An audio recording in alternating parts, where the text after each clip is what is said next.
Bonjour à tout le monde. Aujourd'hui, je vais continuer dans le même thème, mystère caché. Et je vais aller droit au but. J'ai remarqué qu'aujourd'hui, les gens ne savent pas pourquoi il existe. Et qu'ils ne savent même pas quelle est leur identité. D'où il vient et où il va. Mais laissez-moi vous éclairer un peu. Nous allons prendre la Bible dans le livre de 1 Pierre, chapitre 2, à partir du verset 11. Mes chers amis, vous êtes dans ce monde comme des résidents temporaires, des étrangers. Vous comprenez ce que je viens de lire? Nous ne sommes pas de ce monde, nous ne sommes pas dans ce monde par hasard, mais nous venons de quelque part et nous irons quelque part. Nous retournerons quelque part. Et je vais vous lire un passage dans Genèse chapitre 2 à partir du verset 7. L'Éternel Dieu façonna l'homme avec de la poussière du sol. Il lui insuffla dans les narines le souffle de vie. Et l'homme devint un être vivant. C'est ce que je viens de lire qui est l'origine de l'homme. Notre corps, ce qu'on appelle la chair, appartient à la terre, que Dieu a créé et a formé par la poussière du sol. C'est pourquoi quand nous mourions, on nous enterre, puisque notre corps, qui est la chair, appartient à la terre. C'est de là que notre corps vient.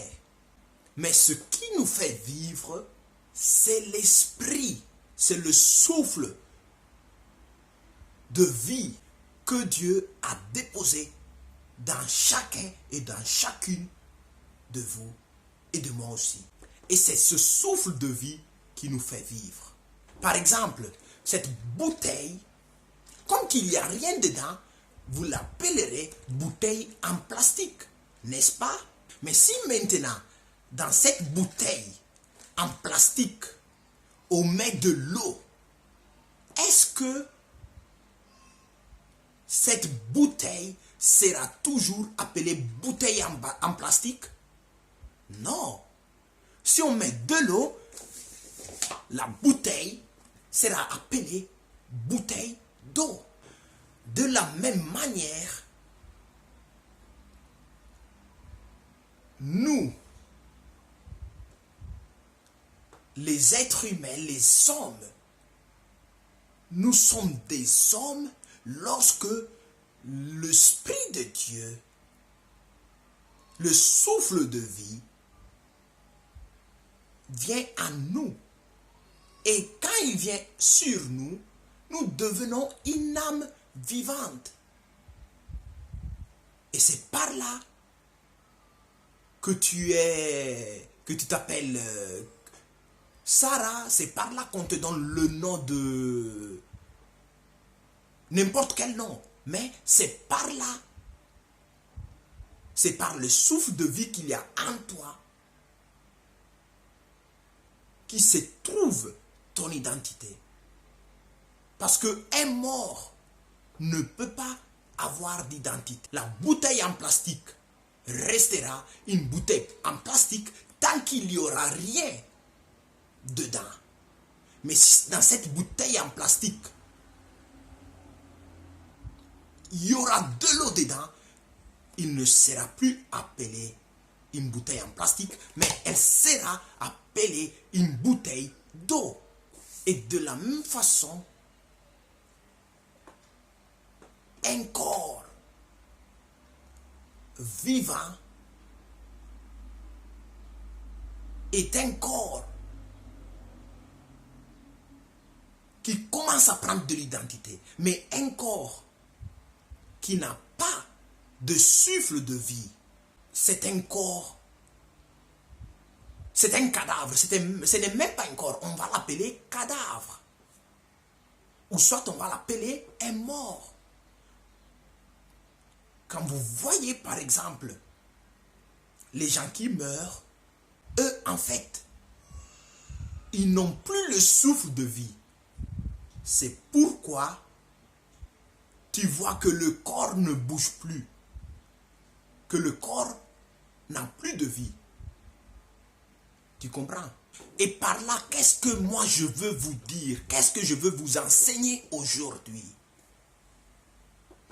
Par ces mystères cachés, que nous tous, nous venons de Dieu. Et nous sommes tous créés par Dieu, lui seul. Et quand je dis nous tous, je dis vraiment nous tous. Même le diable lui-même, il a été créé par Dieu. Ah oui. C'est pourquoi, si vous vous rappelez, dans la première vidéo, j'ai dit à tout le monde de me suivre. Et que ces vidéos que je suis en train de faire, ce n'est pas pour une catégorie de personnes, mais c'est pour tout le monde. Puisque nous sommes tous concernés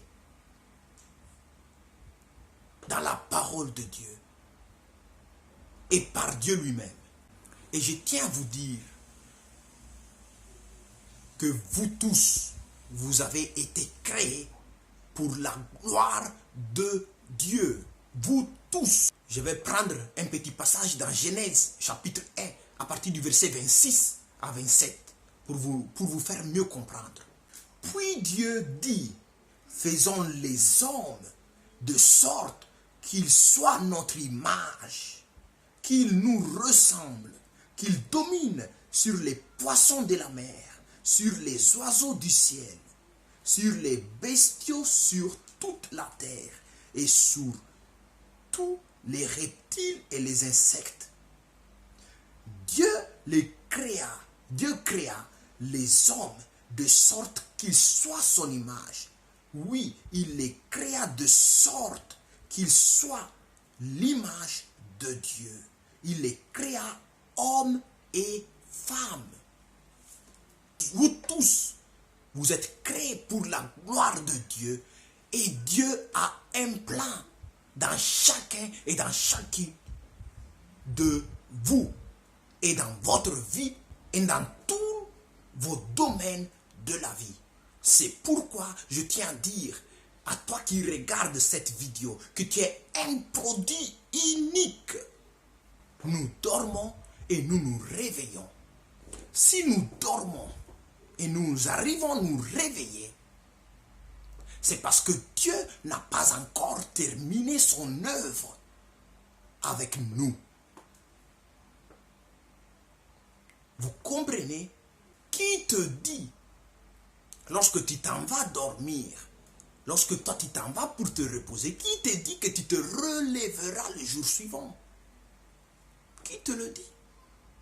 Mais si Dieu permet que tu te réveilles chaque jour, c'est parce qu'il a un plan pour toi. Et le plan, donc moi je vous parle, le plan que Dieu a pour vous est un plan merveilleux. Il faut qu'on se réveille. Dieu a un plan merveilleux pour chacun et chacune d'entre nous. Et la Bible même me le confirme dans Jérémie 29 à partir du verset 11. Je vais prendre tout de suite et nous allons lire ça. Car moi, dit Dieu, je connais les projets que j'ai conçus en votre faveur. Et ce sont des projets de paix et non de malheur, afin de vous assurer un avenir plein d'espérance. Dieu ne ment pas dans sa parole et il ne peut pas mentir. Puisque Dieu fait toutes choses pour sa gloire. Or, toi-même, tu es dans la gloire de Dieu, mais tu ne le sais pas. Et c'est pourquoi tu n'arrives jamais à trouver ton identité, tu n'arrives jamais à comprendre là où tu vas, et tu n'arrives jamais à comprendre pourquoi tu vis. Si moi-même je te demande qui es-tu, sauras-tu me répondre? Nous tous, nous venons de Dieu et nous retournerons à Dieu. Que tu le veuilles ou non, nous tous, nous retournerons vers Dieu. Et un jour, chacun d'entre nous se présentera devant l'Éternel, Dieu créateur du ciel et de la terre. Et chacun d'entre nous va apporter les œuvres devant Dieu que nous avons fait avec ce qu'il nous a donné. Avec les dons que Dieu nous a donnés, qu'est-ce que nous avons fait? Et il y aura un jugement pour chacun d'entre nous. Et personne n'échappera. Personne. Et par rapport à ce que nous aurons fait comme œuvre dans ce monde, lorsque nous retournerons devant le Père, il nous jugera. Et par rapport à nos œuvres que nous avons faites, soit nous irons en enfer, ou soit nous irons au paradis et nous demeurerons auprès de Dieu. Vous n'y échapperez pas. Personne d'entre nous n'échappera pas devant cela. Personne. Pour conclure, maintenant je vais conclure ce message. Notre identité entière se trouve en Christ Jésus. Le don gratuit que Dieu nous a donné. Jean 3 à partir du verset 14. Dans le désert, Moïse a élevé sur un poteau le serpent de bronze. De la même manière, le Fils de l'homme doit lui aussi être élevé pour que tous ceux qui placent leur confiance en lui aient la vie éternelle. Oui, Dieu a tant aimé le monde qu'il a donné son Fils, son unique, pour que tous ceux qui placent leur confiance en lui échappent à la perdition et qu'ils aillent la vie éternelle. Vous comprenez? Jésus est la source de ma vie, mais il est aussi la source de nous tous. Jésus est la source de tous, que tu le veuilles ou non. Jésus est le canal qui nous permet d'y avoir accès au royaume de Dieu. Jésus est celui qui peut pardonner nos péchés. Et il est l'unique qui peut le faire. Et il est l'unique qui peut nous ramener auprès du Père, auprès de Dieu, de là où nous venons. Donnez votre vie à Jésus. Demandez-lui pardon de vos péchés, de vos fautes. Et il vous pardonnera. Car Jésus, il est mort à la croix. Pour que toi aussi, pour que moi aussi, pour que nous tous, on soit sauvés. Approchez-vous à lui.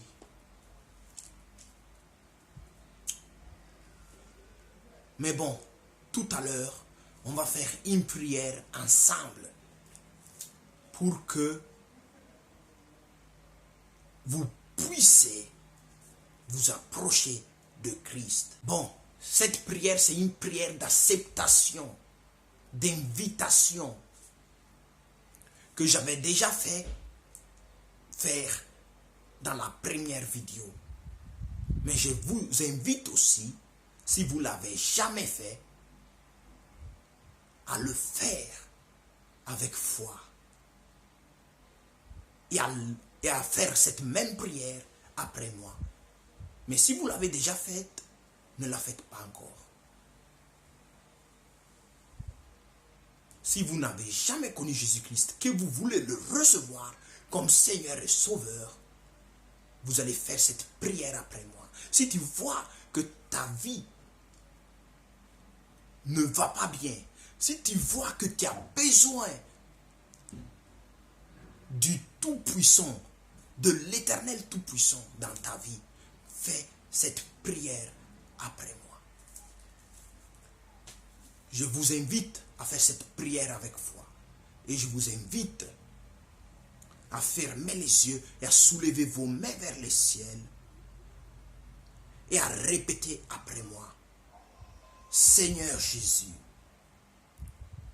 je viens à toi. Aujourd'hui, j'ai pris la décision de t'accepter dans ma vie comme Seigneur et Sauveur. Pardonne mes péchés. Pardonne mes péchés. Pardonne tous mes fautes. Et purifie-moi, lave-moi par ton sang que tu as versé pour moi à la croix du Golgotha. Remplis-moi de ton esprit. Change-moi. Change ma vieille nature. Purifie-moi. Lave-moi de tout péché. Et viens-moi en aide, car j'ai besoin de toi. Et interviens aussi dans la vie de ma famille. Car il est écrit, crois et tu seras sauvé, toi et toute ta famille. Je le crois fermement, Seigneur Jésus. C'est pourquoi j'ai pris maintenant même cette décision de t'accepter dans ma vie comme Seigneur et Sauveur. Merci, Seigneur Jésus, car tu m'as déjà rempli de ton esprit. Et merci pour m'avoir pardonné. Merci au nom de Jésus-Christ. Amen. Pour tous ceux qui ont fait la prière, dites Amen. Et maintenant que vous avez fait cette prière, le Seigneur Jésus a déjà pris place dans vos vies. Mais maintenant, vous devez vous approcher à Dieu par la prière et aussi par la Bible, en lisant la Bible, en méditant la Bible.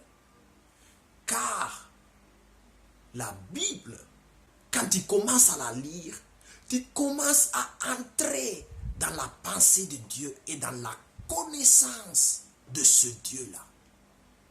Et l'intimité est très importante aussi, car la clé, votre identité se trouve en Dieu, se trouve dans la main de Jésus-Christ de Nazareth. Parce que votre identité, en réalité, se trouve en Dieu. Et par là, si vous m'écoutez, que vous faites ce que je vous ai dit, c'est par là qu'il s'accomplira la promesse de Dieu dans vos vies. Ce que Dieu a réservé pour vous. Et c'est une promesse, ce que Dieu a réservé pour vous. N'est pas une parole n'importe quoi. Et maintenant, nous retournons pour confirmer ce que je viens de vous dire dans le livre de Jérémie, à partir du verset 29, à partir du verset 11. On ne va plus lire le 10, mais on va passer à partir du verset 11. Et je crois que nous allons continuer jusqu'au verset 14. Car moi, je connais les projets que j'ai conçus en votre faveur, déclare l'Éternel. Ce sont des projets de paix et non de malheur, afin de vous assurer un avenir plein d'espérance.